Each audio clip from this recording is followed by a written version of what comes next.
Howdy friends and neighbors, and welcome to the third new studio in 3 videos. Actually, this is really part of the same studio as the last one, but it's in the back half of it. Started to say long story and not tell you, but hell, you got time, right? Ever since the coronavirus, I don't know if you've heard about that or not, done struck, we've gone to online teaching at my university, and so this is precisely where I sit when I give my online lectures. The green screen behind you is actually experimental. I've never tried that before. I'm hoping to maybe play around with it a little bit after I do this video. But before, what I had up there was a big whiteboard. I'm sure most people have a huge whiteboard at their house. Well, me too. And so I use this to try to give my lessons to my poor students who are trapped in such horrific places as Oklahoma and gosh, I don't know, I guess I'm from California, something like that. They're not in Texas is all I know. So that's why we moved again. And the next thing I was going to tell you was that I didn't have time on this one to set up my teleprompter. I mean, I've got all my words right here. Of course, as you can see, I'm making these up. As I said, of course, I made these up too, if you think about it. And I just, with all the time I've spent getting all them classes together, plus today is the little lady's birthday, so we've got a few things planned, obviously just around the house because we ain't allowed to leave. Turns out there's no water at the store, but there's plenty of beer and wine. Now, if only Jesus, oh no, that's the other way around. I guess Jesus could reverse engineer water from wine. I've never asked that question. 12 years at Catholic school, that never came up. Now, what I wanted to talk to you about today was, as I mentioned a moment ago, there's this here global catastrophe coming on us called the coronavirus, which I thought I might have. Over the weekend, I was sick. That's the other reason why I didn't spend a whole lot of time getting the teleprompter set up, is that I've been kind of wore out. But it turned out it was just allergies. I was in bed pretty much all day on Saturday, but by Sunday I was feeling better, and that's when we had our fantasy baseball draft in anticipation of a season that may take place in a few years. Now, I think with this global catastrophe that we're having right now, I think we need to ponder more than ever on who's going to take over once the Twitter-in-chief is gone out of the White House. And I've heard a lot of people say, well, I support so-and-so because, man, he or she's better than Trump. Are you kidding me? Why, if we got a phone book out and we opened to a random page and had a blind person point, we're 99% sure to find somebody better than Trump. I believe we can set our sights just a tad higher than that. And I think what we need to do is to elect someone whose economic policies will actually allow us to achieve the social goals most Democrats share. Not that I'm a Democrat, of course, but presumably this is what they share. And I've been trying to explain this to folks for literally for decades, how important that choice is in terms of economic policy. Now, I think that the penny has dropped for some folks, but quite honestly, not for many. I've spoken to local Democratic groups many times, and everybody smiles and claps, and they say, yeah, them Republicans is bad, but they don't seem to be able to make the logical leap to the fact that the economic core from which Republicans and your establishment Democrats draw is the same core. Here's the deal. They both draw their economic advisors and advice from a school of thought called neoclassicism. This has been true of every single chair of the Council of Economic Advisors since at least 1961, which is as far back as I bothered to look. Every single one was from this same school of thought. Now, there's a whole lot to say about this, obviously. I got me a book on different schools of thought in economics. If you're, I mean, not that I'm trying to sell it or anything. I'm not a very good capitalist, as it turns out. I tend to just give things away. But anyway, I'm going to narrow this down to just 3 points I want to make about this school of thought that actually requires a very long time to explain, as with any school of thought. First of all, this school of thought largely assumes that the economy takes care of itself. Give it enough time, it'll fix itself. Think about it this way. Remember those kids' punching bags that you filled up with air and they had sand on the bottom, and then when you punch it, it would come back up? To them, that's the way the economy works. That something like the coronavirus might knock it down, but it's always trying to correct itself and come back up, all right?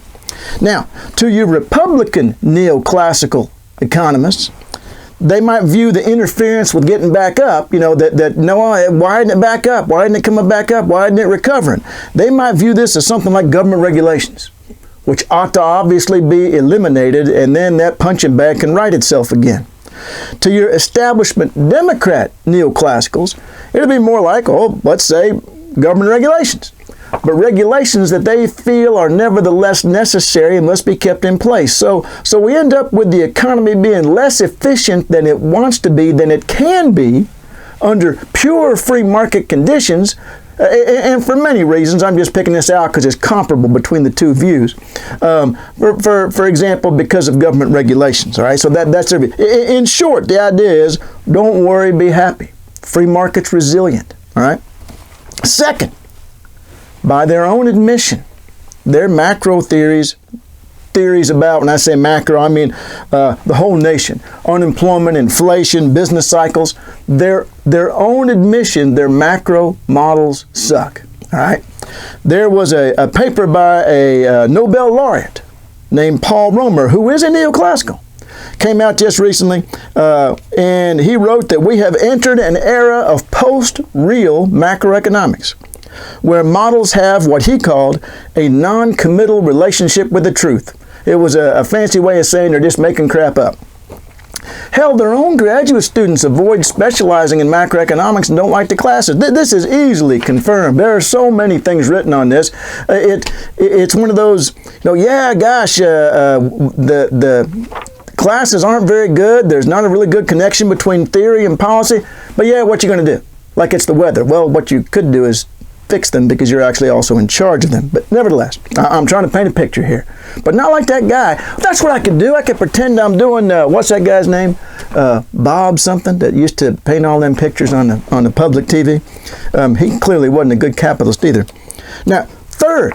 All right, so first was economy pretty much takes care of itself. Second was, but by the way, our macro models, the models we would use to guide policy for the United States of America, are not terribly good. And third, they believe that government deficit spending must be financed by borrowing money from the only place where they think legitimate economic activity occurs, the private sector. So therefore, we must carefully limit government spending because we got to take these dollar bills out of the private sector in order to have it. Now, this is a common set of beliefs among the economists who advise both Republicans and Democrats, establishment Democrats, I should say, because there's one that doesn't fall in that category. Now, the degree of fervor in the areas of give and take may vary, but it's still basically from the same school of thought. Bob over there is a creation scientist, but Sally is a more reasonable creation scientist. Might be a reasonable comparison. Now, and this is why, because the establishment Democratic Party has drawn from the same pool. This is why they have such a proud legacy, like ending welfare as we know it under Bill Clinton, the repeal of Glass-Steagall, the Commodity Futures Modernization Act, look that one up, and every single one of Barack Obama's State of the Union addresses, he talks about, boy, we cannot have this government continuing to spend beyond its means. And boy, they sure tried not to, which is why we had the weakest expansion since World War II following the recovery from the financial crisis. And I'm sorry, no, this wasn't just because of Republican Congresses. It wasn't because the Democrats wanted to do one thing and the Republicans another. Obviously that happens, but that wasn't the reason for ending welfare as we know it. Clinton wanted to do that in the campaign. And yes, the slope to our demise was less steep under Democrats than it was under Republicans. But without a correct vision of the way the economy works, there can be no correct policy. And Bernie Sanders is the only presidential candidate in my lifetime, and possibly, no. If we go back to World War II, I think we'll find some people that were quite reasonable. But certainly in my lifetime, whose advisor actually hails from a different school of thought, from the same school of thought that boasts the economist who was voted as the one who most accurately forecast the financial crisis. Now, this is one that is far from post-real, this post-Keynesian view. It's far from post-real, as Paul Romer described neoclassicism, and in fact, it's a very indispensable part of post-Keynesian research that the assumptions of your model must be drawn from real-world institutions and evidence. That's as opposed to, well, doesn't everybody believe that? Well, I'm glad you asked that question. Actually, I guess I asked that question. Milton Friedman, he claimed that the most significant theories in economics typically have the least realistic assumptions. No, you did not mishear that. The most significant theories. I'm trying to imagine, my first major in college was physics, and I'm trying to imagine my professor saying that, well, the more unrealistic you make this, the more it turns out it explains how the earth revolves around the sun. It's just not the same way in the natural sciences. It turns out that the real world is a perfect model of itself. And so, yes, we have to simplify. We have no choice because it's too complicated. But we also, when a model doesn't work well, you know what you ought to think to yourself? Maybe I need to make it more realistic. Maybe I left something out. Not, maybe I'll invoke some fairies, which is basically what Paul Romer ends up accusing modern macroeconomics of doing. Again, he's a member of that same school of thought. He's a Nobel laureate. Right? And he said they're invoking things that have nothing to do with human behavior whatsoever as the cause of economic phenomena. That is not the school of thought from which Bernie Sanders' advisor Stephanie Kelton draws. All right. Now, she also does not believe that the very entity that creates dollars in the first place has to borrow them from the private sector, because it doesn't. It doesn't have to do that. And think about that in the context of the current crisis. Many parts of our economy are already coming to a screeching halt. And let's not even think about the horrific situation we have with health care. Let's say that all those who stay home from work, that this works perfectly. Nobody else gets sick anywhere in the country, but that many people go without a paycheck. Many a hard-working business owner sees a catastrophic decline in sales. Well, the federal government's the only entity that would have the power and responsibility to help these people. But gosh, they'd have to borrow money from the private sector to help these people. How on earth could the government be able to help these poor individuals who are having to have their businesses shut down to protect those with compromised immune systems and the elderly? How are we going to be able to afford it? I don't know. Well, of course we can afford it. In terms of dollar bills, there's no issue whatsoever because money grows on keyboards. Now, resources, we may run short of resources. What if all the farmers went home and hid inside their houses? We're going to run out of corn. All right, so that's a real problem that keyboards can't solve. But can we afford it? Is not the issue. It is never the issue, all right? Now, wait, maybe I'm wrong. Maybe that is the issue. You know what I ought to do? Is I ought to look up FDR's speech from December 8th, 1941. Well, I have it right here. Here's the closing paragraph from that speech, the day after Japan bombed Pearl Harbor. Not all of Japan, just a few of them. All right. I asked Congress, I do his accent, but I'm not good with accents. I asked that the Congress declare that since the unprovoked and dastardly attack by Japan on Sunday, December 7, 1941, a state of war has existed between the United States and the Japanese Empire, assuming, of course, that we can figure out how to pay for it. Oh, wait, no, he didn't say that last part. That's right. Because it doesn't matter. Because when it comes to a war, we figure we got to come up with the money. It's only when we're talking about a social program, it's only when we're talking about our people that we say, well, I don't know. Can we afford that? And this is what the establishment Democrats share with the Republicans, and boy, are the Republicans jumping up and down with joy. Because they know that so long as the establishment Democrats have in their head, well, but we got to pay for it, then the Republicans have their shoe in the door. What they're going to say is, well, we can't raise taxes. Looks like we're going to have to end food stamps. Looks like we're going to have to end Social Security. Looks like we're going to have to end unemployment insurance. Well, God, we hate to do it, but we can't afford it. That's ridiculous. Now, unfortunately, Joe Biden leans this same way, and I started to give you pages of evidence, but good Lord, you know how to use Google. It's very simple. I like On the Issues. That's a web page where they collect candidates' issues on various, candidates' opinions on various issues, as opposed to candidates' issues on various opinions. And you got a whole page of him talking about balancing the budget and crap like that. All right. Now, who doesn't think that? Who doesn't believe that that's our limiting resource, money?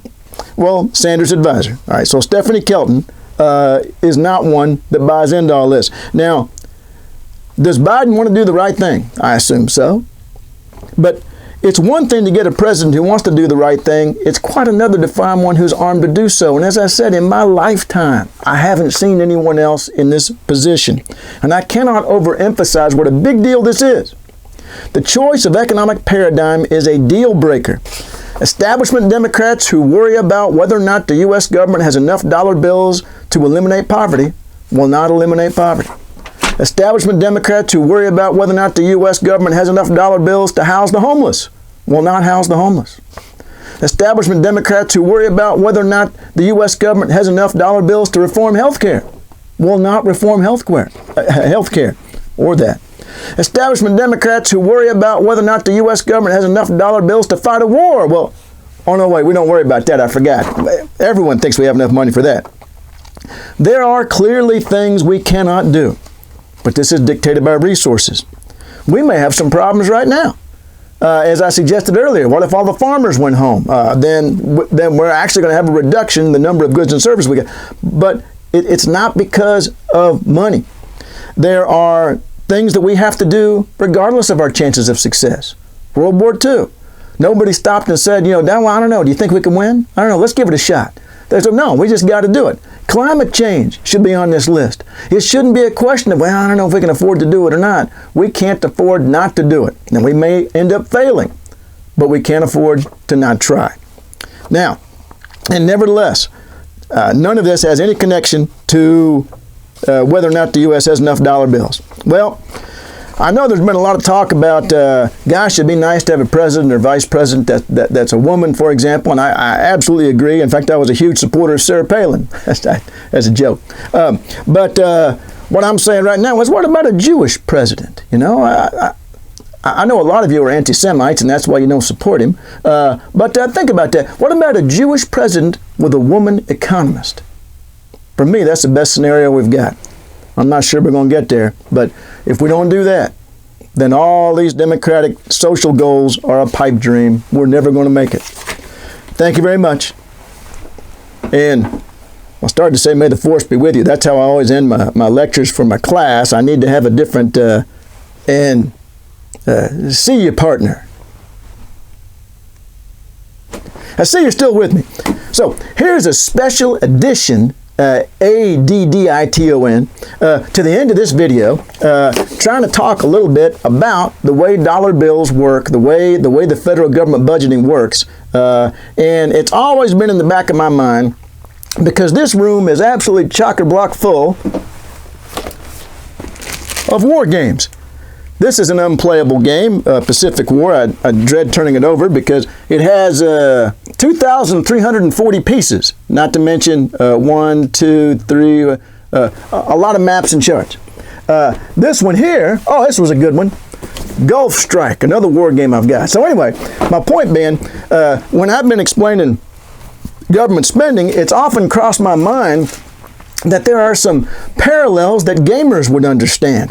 And I thought I'd use the example right here of an absolutely wonderful game that came out a few years ago, and quite honestly, I haven't even had time to play it yet, but it's called, I'm going to be careful here because I got all my pieces right here. It's called the U.S. Civil War, all right? And guess what it's about. Now, there's a very common theme in Civil War games. Let me show you the map here real quick. This is the Western theater of war. It's going to be everything west of the Appalachians, which was actually the most significant theater of war. Over in the east, I'll give you the east first.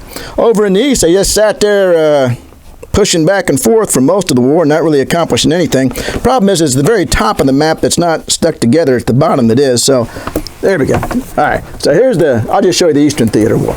Here's the Eastern theater of war. Here you can see the Appalachians going down through the middle there, where you did for just a second. There we go. See the Appalachians going down through the middle there. You can see the Eastern Seaboard and so forth up there. There's Maryland, and of course the Confederate and Union capitals just a few hexagons away from each other. Now, here's a real common feature of a Civil War game. You're going to have troops all over the map. But each turn, you're generally limited in how many of those troops you can move, because during the war, there were some severe leadership deficiencies, and also in terms of communication. It was just difficult to get. This was a massive war. I know that some European strategists at the time kind of made fun of all these amateurs, but the scale of this war was nothing like what it had been in Europe. And so it was difficult to organize this many troops. So generally in these games, each turn, the Union is told, like, you can move 4 stacks of units. You can move 4 units during this month or whatever, right? Well, but I've got 20 stacks of units. Well, that's too bad. You've only got enough command resources. You've only got enough communication ability. You've only got enough organizational ability to move 4. Now, as you might not be surprised, as the war goes on, the Union generally gets better about being able to organize and move forces so that, but at any given moment, you have lots of unemployed forces. Lots of forces that are just sitting there on the map, all right, not doing anything. Well, it's like unemployed resources in the country. Like during the Civil War, during the Great Depression, there were lots of unemployed resources. And the problem was that the private sector was like the Union ability to organize and command troops. It was limited, much below what the total available troops were. Well, the effect of the New Deal was to basically say, oh no, you can move 6 or 7 more of those stacks of troops as well, all right? That we're not borrowing money. We're not borrowing command, I guess what we call them in these games. Operations points is what they call them sometimes.